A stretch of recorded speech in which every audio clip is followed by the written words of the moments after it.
शोभा कपड़े धो रही थी क्योंकि उसे इस बात का डर था कि अगर वो काम नहीं करेगी उसकी सौतेली माँ उसका हाल बुरा कर देगी।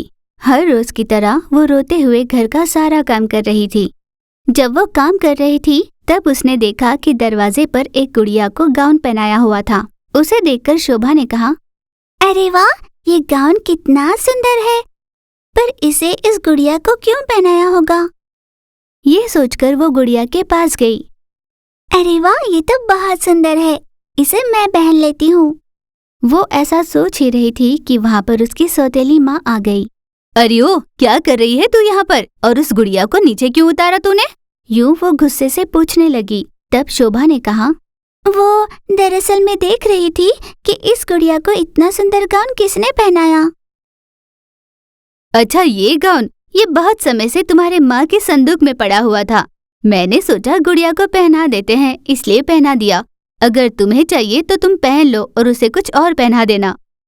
ये सुनकर शोभा बहुत खुश हो गई। ना जाने आज मासी को क्या हुआ है, उसने मुझे एक बार भी डांटा नहीं और गाउन लेने के लिए एक बार में मान गई।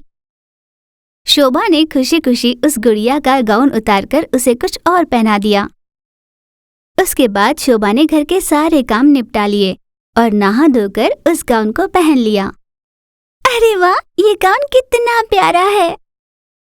ये सब देखकर उसकी सौतेली माँ ने मन ही मन सोचा, अरे ये क्या, स्वामी जी ने तो कहा था कि जैसे ही ये गाउन पहनेगी पागल हो जाएगी और घर छोड़कर चली जाएगी, पर ये तो बिल्कुल ठीक है, इसे कुछ नहीं हुआ। यह कैसे हो सकता है? ऐसा वो सोच ही रही थी कि खुद पागल की तरह जोर जोर से चिल्लाने लगी। ओए!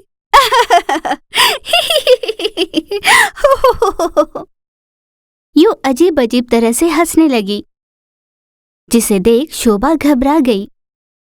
मासी, ये तुम्हें क्या हुआ? क्या हुआ मासी, तुम्हें ऐसा क्यों कर रही हो? यूं शोभा उसे पूछने लगी, पर उसे अनसुनाकर उसकी माँ जोर जोर से चिल्लाने लगी थी। कुछ समय बाद वो पहले जैसी साधारण हो गई, पर शोभा घबराई सी खड़ी हुई थी। सौतेली माँ ने मन ही मन सोचा, हाय, ये सब क्या हो रहा है? स्वामी जी ने तो कहा था कि ये पागल हो जाएगी, पर मैं ही पागल हो रही हूँ। उन्होंने ना जाने क्या क्या कहा कि उसे भूख लगेगी पर वो खाएगी नहीं, वो ऐसे चीखेगी जैसे कोई उसे मार रहा हो। ये सब तो नहीं हो रहा, पागलपन के दौरे मुझे ही पड़ रहे हैं। ये बात करते करते अचानक उसे बहुत जोर की भूख लगी। अरे ओ शोभा, मुझे बहुत भूख लगी है, जल्दी से खाना ला दो। ये सुन शोभा ने कहा कि उनके लिए अभी खाना लेकर आती है। उसने खाना परोसकर उसे दे दिया। उसके हाथ में प्लेट तो थी, पर वो उसे खा नहीं पा रही थी, क्योंकि जैसे ही वो खाना चाहती उसके हाथ से प्लेट छूट रहा था। ये देखकर माँ आश्चर्यचकित हुई। अरे ये क्या, जो उसके साथ होना था सब मेरे साथ हो रहा है। हे भगवान, खाना चाहती हूँ पर ये खाना मेरे पास आ ही नहीं रहा, मुझसे दूर जा रहा है। ये कहकर हवा में उड़ती हुई उस प्लेट के पीछे पीछे वो चल पड़ी। शोभा ये सब देखकर बहुत घबरा गई थी। ये सब यहाँ क्या हो रहा है? मेरी समझ में कुछ नहीं आता। आज सुबह से मासी कितना अजीब सा बर्ताव कर रही है। अगर पापा होते तो अच्छा होता। यूं वो सोच रही थी। उसकी सौतेली माँ खाने के पीछे दौड़ती दौड़ती थक गई। आखिरकार उसने सोचा कि पानी पीकर अपना पेट भर लेगी।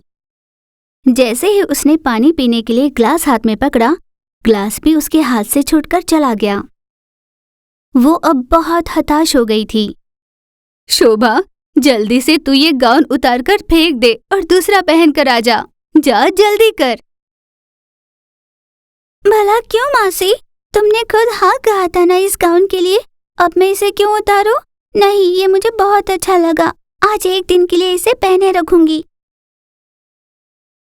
अरे ओ, तुम्हें मेरी बात समझ में नहीं आती क्या? जो मैं कह रही हूँ वो करो। जल्दी से इसे उतार कर फेंक दो, वरना तेरी पिटाई करूंगी मैं।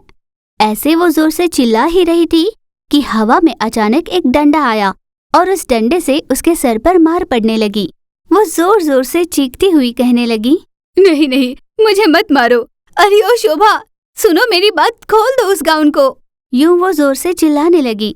तभी उसके पिता वहां पर आए और वो उसे देखकर जोर से हंसने लगे। शोभा अपने पिता के पास गई और उनसे कहा, पापा आप ऐसे हंस क्यों रहे हो? मुझे बहुत डर लग रहा है। देखो तो वहाँ क्या हो रहा है। जानते हो, आज सुबह से अजीब अजीब हरकतें हो रही है और मासी बहुत अजीब सा बर्ताव कर रही है। उसको अपने कर्मों का फल मिल गया बेटा। तुम जानती भी हो उसने क्या किया। शोभा की सौतेली माँ स्वामी जी के पास गई और उनसे कहा, स्वामी जी, मेरी एक सौतेली बेटी है। मैं उससे छुटकारा पाना चाहती हूँ हमेशा के लिए। उसका हमारे घर में रहना मुझे बिल्कुल अच्छा नहीं लगता। कुछ ऐसा करो कि वो पागल हो गई है ये कहकर उसके पिता ही उसको घर से बाहर करें। कुछ ऐसा करो कि मुझ पे इल्जाम ही ना आए। हाँ जरूर, उसके सर पर पागलपन चढ़ जाएगा। उसे भूख लगेगी पर वो खाएगी नहीं। भूख से उसका पेट जलने लगेगा और डंडे से उसे मार पड़ेगी। स्वामी जी की बातें सुन वो बहुत खुश हो गई। बताइए ना, उसके लिए मुझे क्या करना होगा? सुनकर ही मुझे बहुत अच्छा लग रहा है। वो दिन कब आएगा देखना चाहती हूँ मैं। इतने में स्वामी जी ने वहाँ पर एक जादुई गाउन को प्रत्यक्ष किया। इस गाउन का असर तभी होगा जब पहले तुम इसे घर के सामने लटकने वाले नजरबंदी गुड़िया को पहनाओगी, तभी इसका असर होने लगेगा। खुश होकर उसने स्वामी जी को धन्यवाद कहा और अपने घर लौटी। वहीं छुप छुप कर मैं ये सब होते हुए देख रहा था और मैंने स्वामी जी के पास जाकर उनसे कहा, स्वामी जी, ये आपने क्या किया? ऐसा काम करना क्या आपको शोभा देता है? इतने महाज्ञानी होने के बाद भी ऐसा कुकर्म आपने कैसे किया? देखो, जो दूसरों का बुरा चाहता है खुद उसके साथ ही बुरा होता है। भला उसी के साथ होता है जो दूसरों का भी भला चाहता हो। तुम सिर्फ देखते रहो क्या होता है, ऐसे स्वामी जी ने मुझसे कहा। इस तरह पिता ने अपनी बेटी से सारी बात कही। तुम्हारी मासी की अकल ठिकाने पर आ गई है। पिता की ये बात सुन शोभा को बहुत बुरा लगा। वो अंदर गई और अपना गाउन बदलकर बाहर आई। अब बाहर सब कुछ पहले जैसा हो गया था। तब पिता ने कहा, तुमने इसके साथ कितने अत्याचार किए, फिर भी वो तुम्हारी भलाई की सोचकर गाउन बदल कर आ गई। यही तो फर्क है तुझ में और इसमें। कम से कम अब सुधर जाओ। सौतेली माँ शर्मिंदा होकर कुछ न कह पाई और वहां से चुपचाप चली गई। अगले दिन से वो घर के सारे काम खुद करने लगी और शोभा को स्कूल भेजने लगी। वो पूरी तरह से बदल चुकी थी, इसलिए वे सभी बहुत खुश थे। जादुई गाउन देने पर सभी ने स्वामी जी का आभार माना। शोभा अपने घर पर माता पिता के साथ बहुत खुशी से रहा करती थी। एक दिन शोभा पेड़ पर चढ़कर खेल रही थी।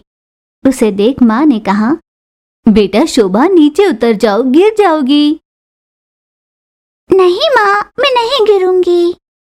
तभी शोभा के पापा उसके लिए एक तोता लेकर आए और उसे आवाज लगाते हुए कहा, बेटा शोभा, देखो तो मैं तुम्हारे लिए क्या लेकर आया हूँ। सावधानी से पेड़ से उतरकर नीचे आ जाओ, देखो तो। दूर से शोभा ने तोता को देखा। हाँ पापा, आ रही हूँ। वो पेड़ से उतरने की कोशिश में पैर फिसलकर नीचे गिर पड़ी। माता पिता की जैसे जान हथेली में आ गई। बेटा शोभा। शोभा की जोर से गिरने पर पैर में चोट लगी और वो बेहोश हो गई। उसके पापा उसे उठाकर तुरंत अस्पताल ले गए। डॉक्टर ने उनसे कहा, उसके चोट पर गहरी चोट लगी है, तुरंत ऑपरेशन करना होगा। शोभा के माँ बाबूजी ने हाथ जोड़कर डॉक्टर से कहा, आप पैसों की चिंता मत करो डॉक्टर, जितना पैसा लगे लगा दो, लेकिन हमारी बेटी को बचा लो। यूं रोते हुए माँ बाप को शांत कर डॉक्टर ने ऑपरेशन की तैयारी शुरू कर दी। ऑपरेशन हो चुका।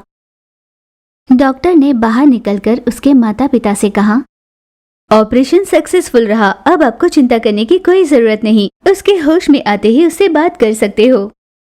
ये कहकर डॉक्टर वहां से चली गई। दूसरी ओर घर पर रही मैना रो रही थी। मैं गर्भ से हूँ, मुझे यूं अकेला छोड़कर ये सब कहाँ चले गए होंगे। मुझे बहुत भूख लगी है। मैं आसमान में अपने दोस्तों के साथ स्वेच्छा से उड़ती हुई बहुत खुश थी। जहाँ भी फल मिलता खा लिया करती थी, पर इन्होंने मुझे बंदी बनाया और यहाँ लेकर आए और खाने के लिए भी मुझे कुछ नहीं दिया। यूं मैना दुखी होकर रो रही थी। हॉस्पिटल में होश में आई शोभा ने माँ बाऊजी से पूछा, माँ बाऊजी, हम यहाँ क्यों आए हैं? मुझे घर जाना है, मुझे यहाँ अच्छा नहीं लगता, मुझे यहाँ नहीं रहना। यूं वो जोर जोर से चीख कर कहने लगी। उसकी आवाज सुन डॉक्टर तेजी से वहां पर आई और उसे इंजेक्शन देकर सुला दिया।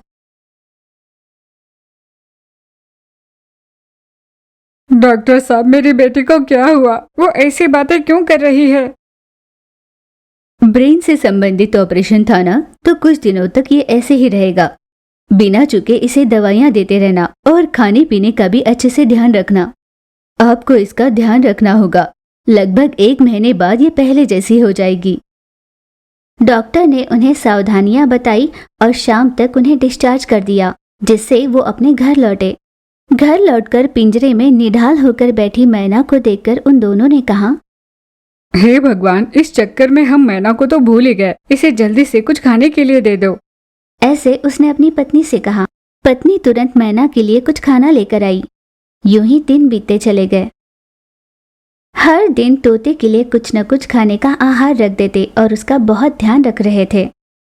अब मैना को वहां रहना अच्छा लग रहा था। शुरुआत में तो मैं बहुत डर गई थी, पर अब मुझे बहुत अच्छा लग रहा है। ये सब मुझे समय समय पर खाना देते हैं। हर दिन तरह तरह का खाना खाने के लिए मिल जाता है। अगर ये मुझे आजादी से घूमने दे तो और खुश हो जाऊंगी। यूं मैना मन ही मन सोचने लगी, पर शोभा को उसकी आवाज बिल्कुल अच्छी नहीं लगती थी। मैना की आवाज जैसे शोभा के कानों में चुभती थी। शोभा चिढ़कर कहा करती, माँ, इस तोते को यहाँ से दूर कहीं ले जाओ, मुझे इसकी आवाज बिल्कुल भी अच्छी नहीं लगती।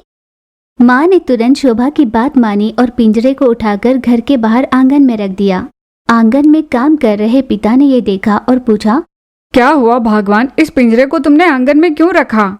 उस पर पत्नी शारदा ने कहा, ना जाने क्यों शोभा को इससे बहुत चिढ़ है। उसने बाहर रखने के लिए कहा, इसलिए मैंने रख दिया। पर आप यहाँ किसकी तैयारी कर रहे हैं? हाँ शारदा, मैं यहाँ पर त्रिशूल बना रहा हूँ। 100 त्रिशूल बनाने का मुझे ऑर्डर मिला है। पति की ये बात जानकर शारदा ने पूछा, इसका मतलब इस महीने अपनी आमदनी बहुत अच्छी होगी। ये कहकर शारदा मुस्कुराई। उसके पति ने भी मुस्कुराकर हाँ कहा। एक दिन किसी काम से शारदा मार्केट चली गई और पिता भी अपने काम में व्यस्त थे। घर पर रही मिट्ठू ने कहा, आज कोई भी मुझ पर ध्यान नहीं दे रहा। भला ऐसा क्यों? मुझे बहुत भूख लगी है, कोई मेरा ध्यान रखो। यूं जोर जोर से मिट्ठू चिल्लाकर आवाज देने लगी। उसकी आवाज शोभा के कान में चुभ रही थी। वो गुस्से से मिट्ठू के पास गई। हे, तुम कितना चिल्लाती हो? दिमाग खराब कर रखा है, चली जाओ यहाँ से। शोभा ने पिंजरा खोलकर उसे बाहर छोड़ दिया। चूंकि मिट्ठू पेट से थी, वो उड़ नहीं पाई। साथ ही साथ उसे उस घर की बहुत आदत हो चुकी थी। उस घर में रहे लोगों का आपस में प्यार देखकर उसे अब वहीं रहने का मन कर रहा था। इसलिए वो बहुत दुखी थी, जाना नहीं चाहती थी। इस पर शोभा ने गुस्से से कहा, मेरे जाने के लिए कहने पर भी तुम जा क्यों नहीं रही?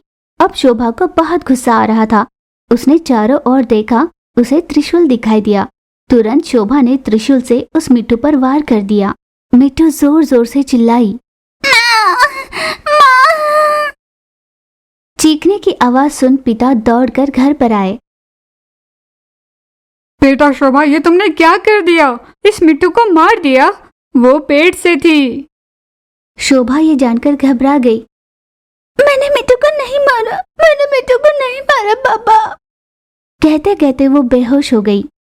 शोभा को यूं देखकर पिता बहुत घबरा गए। बेटा शोभा, तुम्हें क्या हुआ? क्या हुआ बेटा? तभी माँ मार्केट से वापस लौटी। शोभा को उसने दवाइयाँ दी और पलंग पर सुला दिया। पिता ने मिट्टू को लगी उस चोट पर पट्टी कर दी। मिट्टू बहुत उदास थी। इस पर पिता ने दिलासा देते हुए उससे कहा, मिट्टू जी, आप चिंता मत करो, मैं तुम्हारे इस घाव को पूरी तरह से खत्म कर दूंगा। तुम्हें कुछ नहीं होगा, धीरज रखो। तुम्हारे बच्चे को भी कुछ नहीं होगा। बस कुछ ही दिनों में वो हंसता खेलता बाहर आएगा। कुछ ही दिनों में शोभा पूरी तरह से ठीक हो गई और मिट्टू ने भी एक बच्चे को जन्म दिया। शोभा अपने किए पर बहुत शर्मिंदा थी। उसने जो घाव तोते को पहुंचाया था, उसके लिए वो बहुत दुखी थी। इसीलिए वो मिट्टू और उसके बच्चे का बहुत अच्छे से ख्याल रखती थी। अब शोभा पहले की तरह स्वस्थ हो गई थी और मिट्टू भी स्वेच्छा से आसमान में उड़ा करती और अपने बच्चे के साथ उसी घर में खुशी से रहने लगी।